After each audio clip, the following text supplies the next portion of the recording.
আল্লাহ বলেন যখন বাহিরে যাইবি চেহারাটাকে আবৃত করে তুমি যাও, কারণ তোমার চেহারা যেন কেউ না দেখে ফেলে, কারণ এই চেহারা আমার আল্লাহর দান। আমার আল্লাহ তোমার এই চেহারা দিয়েছে, কোরআনওয়ালা এই চেহারা, কোরআন পড়ার কারণে আল্লাহ তোমার চেহারায় নূর দান করেছে।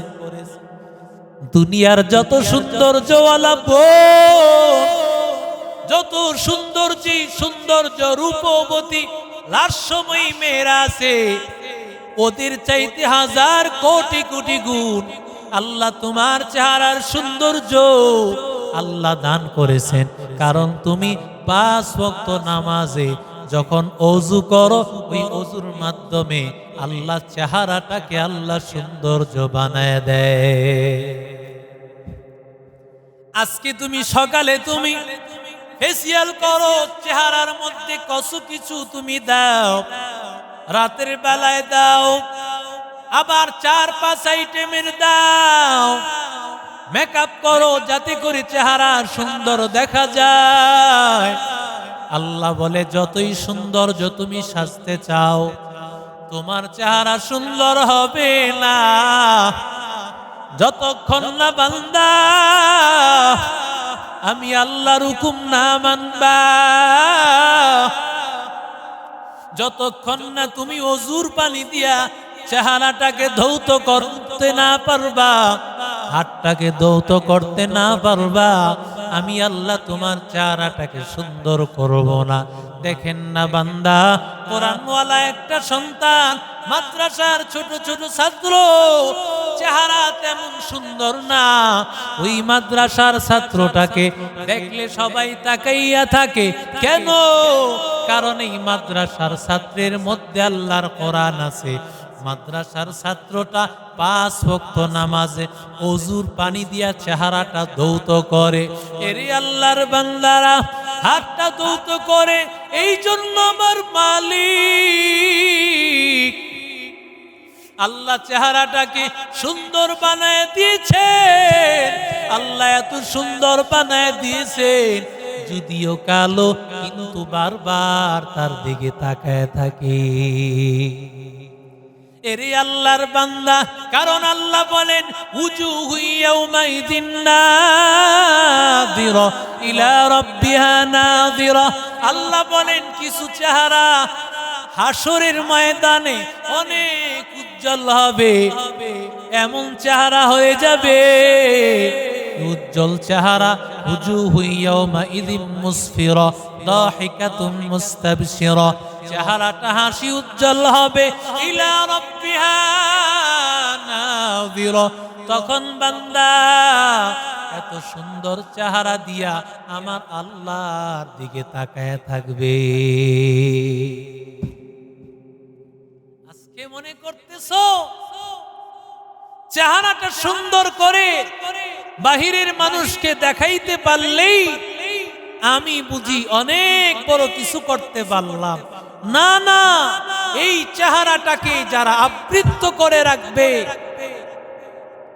আমার মায়ার নবী বলেন, ও মা, ও বোন, দুনিয়াতে আল্লাহ কাউকে সৌন্দর্য দিয়েছেন, দুনিয়াতে আল্লাহ কাউকে আল্লাহ শ্যামবর্ণের বানিয়েছেন, কাউকে আল্লাহ কালো বানিয়েছেন। কিন্তু বান্দা জান্নাতের মধ্যে যখন যাবি,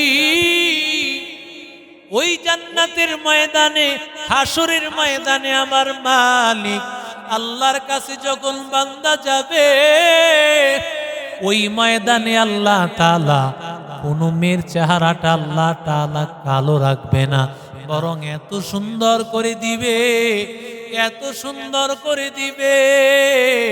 আল্লাহ তাআলা দুনিয়ার একজন নারীর মধ্যে যত সৌন্দর্য, আল্লাহ 1 লক্ষ নারীর মধ্যে যত সৌন্দর্য, আল্লাহ এত সৌন্দর্য একটা নারীকে আল্লাহ দান করবে। এরে আল্লাহর বান্দারা, না না, 1 লক্ষ নারী না, আল্লাহর নবী বলেন হাসরের ময়দানে আল্লাহ একটা পুরুষকে আল্লাহ তাআলা জান্নাতি হুর গিলমান দান করবেন। ওই হুর গিলমানের সৌন্দর্য হবে হুর গিলমান লাউ কাশাফা সাকাইহা লাগাবাতিশ শামসুস সামাওয়াত।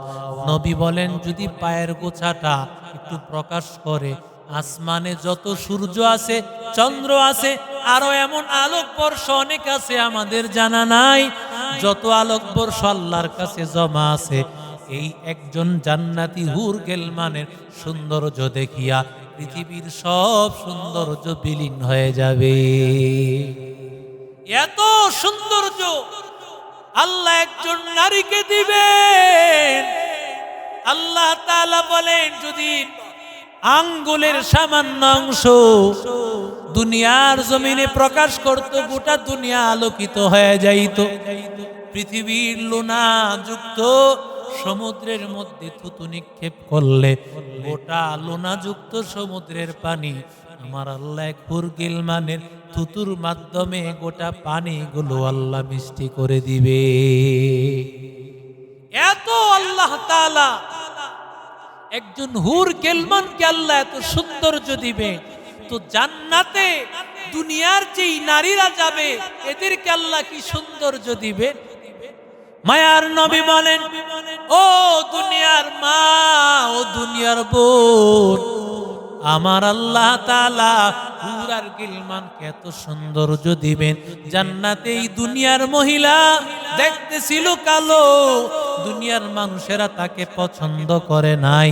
আল্লাহ তাআলা হাসরের ময়দানে ওই মেয়েটাকে যারা কোরআন অনুযায়ী চলেছে, মাদ্রাসায় পড়েছে, ইলম শিখেছে, পর্দা অনুযায়ী চলেছে, চেহারাটা কাউকে দেখায় নাই, আল্লাহ তাআলা ওই চেহারাটা দুনিয়ার হুর গিলমানের চাইতে লক্ষ কোটি গুণ বেশি সুন্দর করে দিবে। একটা হুর আর গিলমানের যত সৌন্দর্য আল্লাহ দুনিয়ার নারীদেরকে, দুনিয়ার স্ত্রীদেরকে এর চাইতে লক্ষ গুণ আল্লাহ সৌন্দর্য দিয়ে। আল্লাহু আকবার বলেন, আল্লাহু আকবার। কত সুন্দর আল্লাহ দিয়ে। এরে পর্দার অন্তরালের আম্মা জান, ও বোন, মাদ্রাসায় পড়তে এসেছো, আল্লাহর কালামটা পড়বা।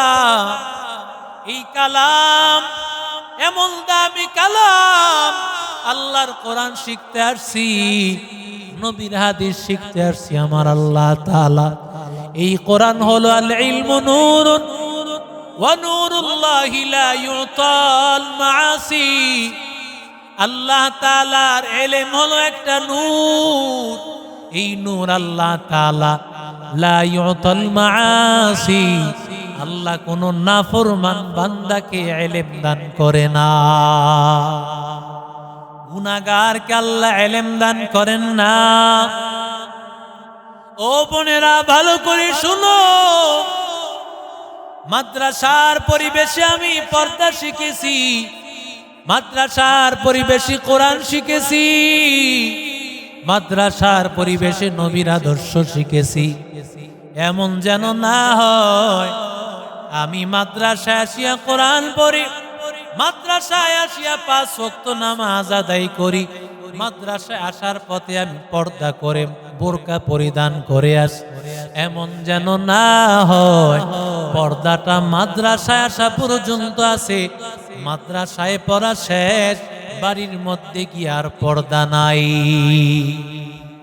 বাড়িতে গিয়া নামাজ নাই, বাড়িতে গিয়ে আল্লাহর কোরআন নাই।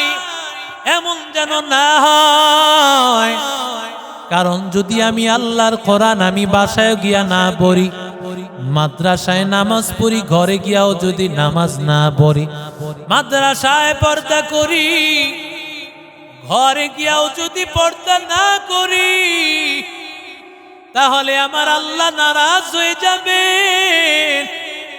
আমার আল্লাহর সাথে ধোঁকাবাজি হয়ে যাবে। আমার আল্লাহর সাথে ধোঁকাবাজি করিয়া পার পাওয়ার কোনো সুযোগ হবে না।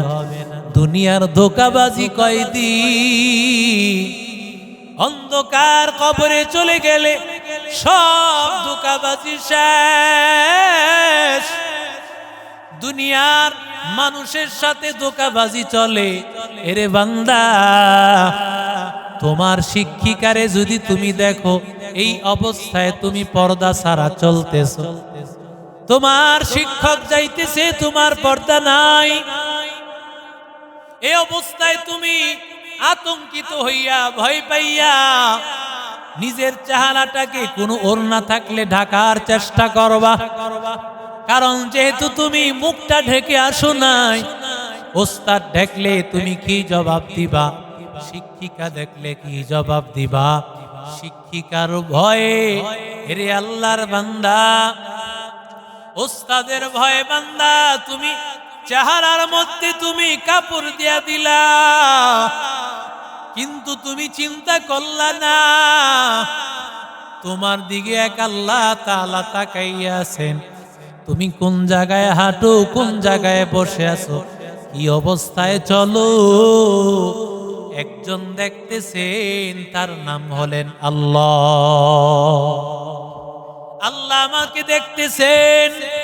ইন্না রাব্বাকা লাবিল মিরসাদ। আল্লাহ বলেন, বান্দা যেখানেই থাকো না কেন, সেই জায়গায় আমার রব আইনামা কুনতুম ফাসাম্মা ওয়াজহুল্লাহ। বান্দা যেখানেই থাকো না কেন সেখানেই আছেন আমার আল্লাহ। হর রং মে তু, হর বু মে তু, হর যা মে তু, হর দম, हर रंग में तू, हर दुबू में तू, हर जा में तू, हर दम।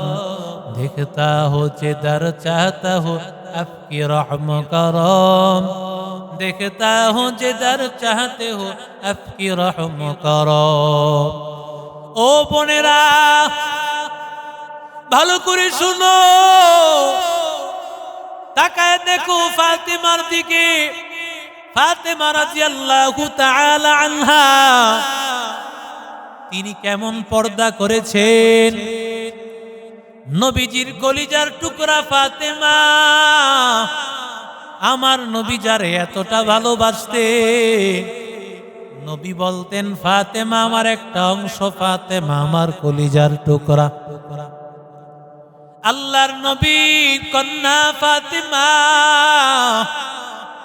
স্বামী হযরত আলীর সাথে রমজানুল মুবারকের প্রথম রোজার সাহরি খেয়েছেন। সাহরি খাওয়ার পর ফাতেমা রাদিয়াল্লাহু তাআলা অসুস্থ, জ্বরাক্রান্ত হইয়া বড় অসুস্থ হয়ে আছে।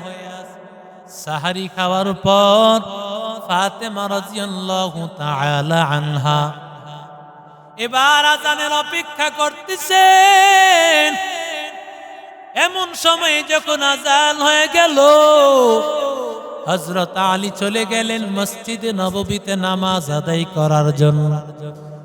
ওদিক দিয়া ফাতেমা রাদিয়াল্লাহু তাআলা আনহা তিনিও জায়নামাজের মধ্যে বসিয়া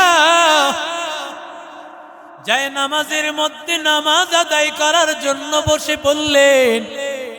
হযরত আলী রাদিয়াল্লাহু তাআলা আনহু নামাজ আদায় করার পর যখন তিনি ঘরে আসলেন, ঘরে আসিয়া দেখেন ফাতেমার জায়নামাজটা খালি, ফাতেমা জায়নামাজে নাই। কই গেল ফাতেমা?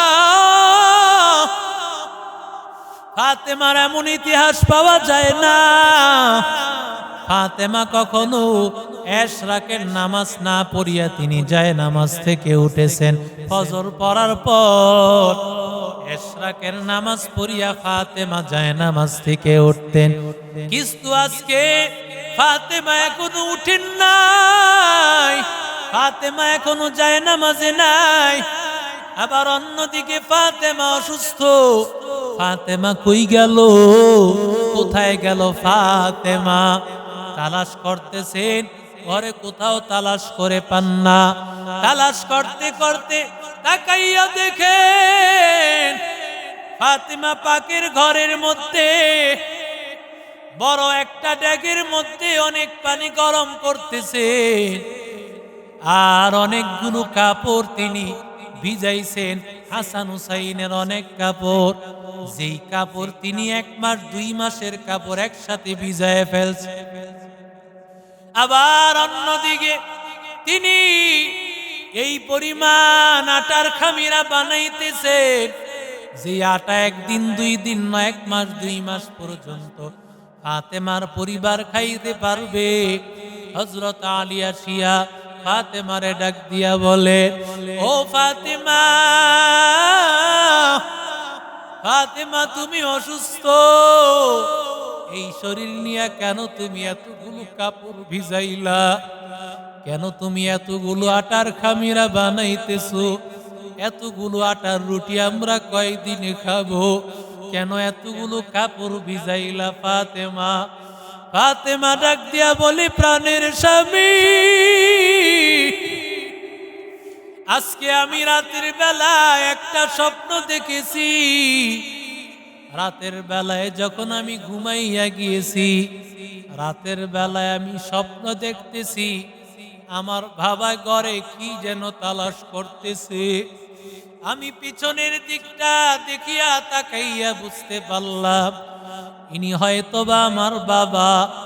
পিছন দিক থেকে আমি ডাক দিলাম, বাবা গো, বাবা আমার কথা আওয়াজ শুনিয়া